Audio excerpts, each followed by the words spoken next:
tools involved with an install. You probably need a scraper just to take any unlevel spots out of the floor. Say like in this instance there was some drywall work that had been done before. I'd say it's a bigger issue to have a smooth floor. This floor is not perfectly level, but I did take the time to go through and get it pretty close with the subfloor and some shims in some certain spots, but you can read the manufacturer's discussion on those points. Some tape to protect the edge. These would be the spacers that are used around the corners. Drywall screws and a driver for holding it down, as I mentioned in the previous video. And I tried a variety of cutting tools.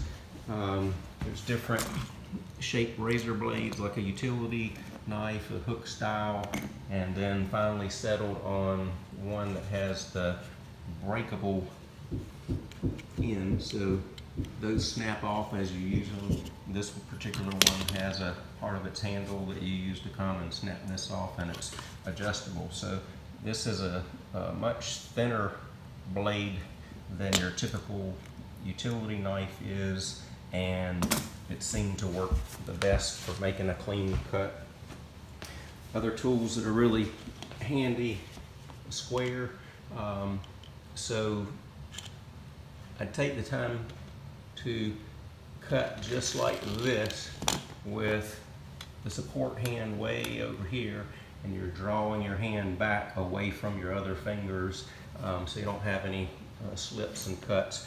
Once this product is cut, you can basically pop it up and it snaps pretty clean line just like that. So other than that, it's a very durable product. You can bend this at pretty extreme angles and it conforms back to its original state. There's little lock-in lips on the long edges and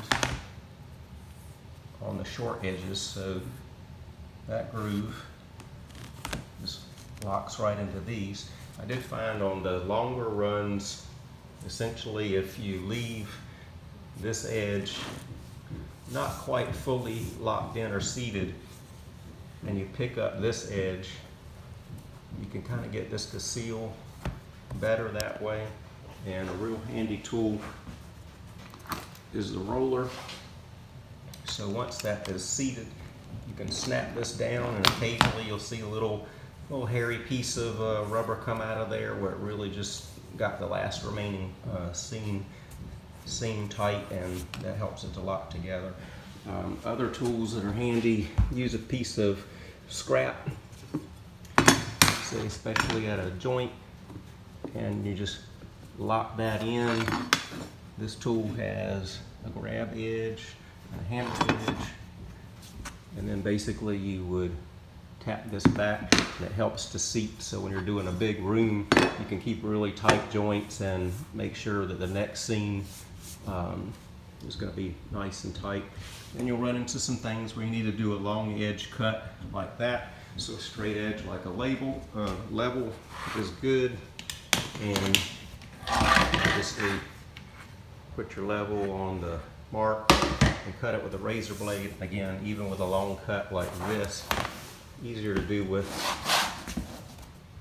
two hands, but you can see the sink of this that snaps off, and then this piece is going to be filling in underneath the cabinets just like so. So it's a very user-friendly product. Those are the basic tips to look for. You'll find the manufacturer recommendations help you out. Nice to have some dollies around. I use that for wheeling the material room to room. And if you're working alone, you can move the range or a refrigerator without scuffing the new floor. So I hope that helps and gives you some confidence to try this on your own.